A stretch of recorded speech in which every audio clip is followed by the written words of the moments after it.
Hello students, in this video we'll see several examples of using the limit comparison theorem. Let's consider the following example.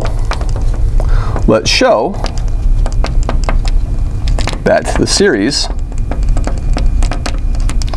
the sum, n goes from 1 to infinity, of 1 over n plus negative 1 to the n plus 1 is divergent. What we can do over here is we can notice that if we plug in the first couple terms to the sum, if I plug in n equals 1, I'm going to have a 1 and then a plus 1, so that's going to be a 2. If we plug in n equals 2, I'll have a 2 minus 1, so that's going to be a 1 over 1. So if we look at the first couple terms of the series, if I plug in n equals 1, we'll get 1 over 2. If I plug in n equals 2, we'll get a 2 minus 1, so that's going to be a 1. If we plug in n equals 3, this will turn into positive, I'll get a 1 over 4. And so we can see, as we go on, that it's not exactly a harmonic series, but we can compare it to a harmonic series. So let's compare this series to the harmonic series.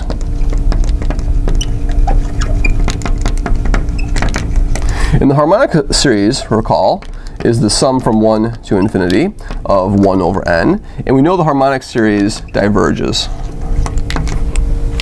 So what we'll do is we'll look at the ratio, we'll apply the limit comparison. If I look at 1 over n plus negative 1 to the n plus 1 over 1 over n, we're going to compare our series, let's call that an, to the harmonic series bn. And if we simplify this, what we're going to get is we're going to get an n over n plus negative 1 to the n plus 1. And we can see as n goes to infinity, this is going to go between plus or minus 1. So this term over here will tend to, as n goes to infinity, will approach 1, which is a finite limit.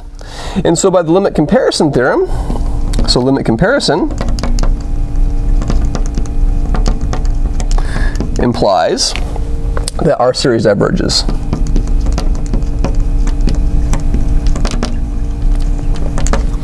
Let's see another example of using limit comparison. Let's show that the series, the sum, n goes from 1 to infinity of 1 over n squared. And we'll do a plus negative 1 to the n plus 1 again. Square root of n converges.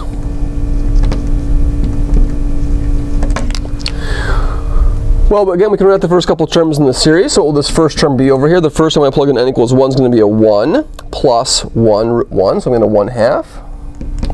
If I plug in n equals 2, I'm going to get a 4. And then if I plug in n equals 2, it's going to be a minus root 2. So I'm going to have a 1 over 4 minus root 2. And so on, so on, so on, so on. But we see the denominator is growing like an n squared. So we're going to try to compare this, the terms in our series, to n squared. So if we look at our terms, 1 over n squared plus negative 1 to the n square root of n over 1 over n squared.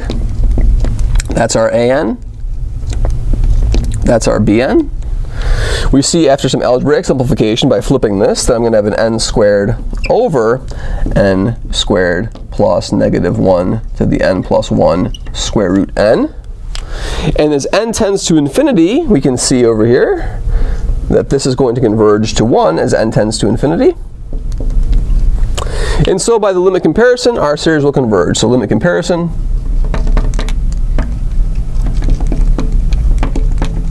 implies that our series converges.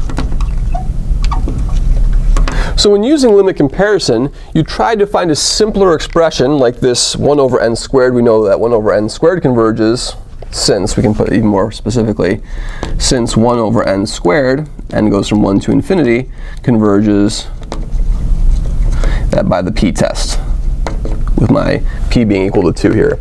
So if we can compare either to a harmonic series or a p-series, we can use the fact that we know the p-series very well, and then using the limit comparison, we can take a limit and compare it to something that's just a much simpler form. Thank you very much.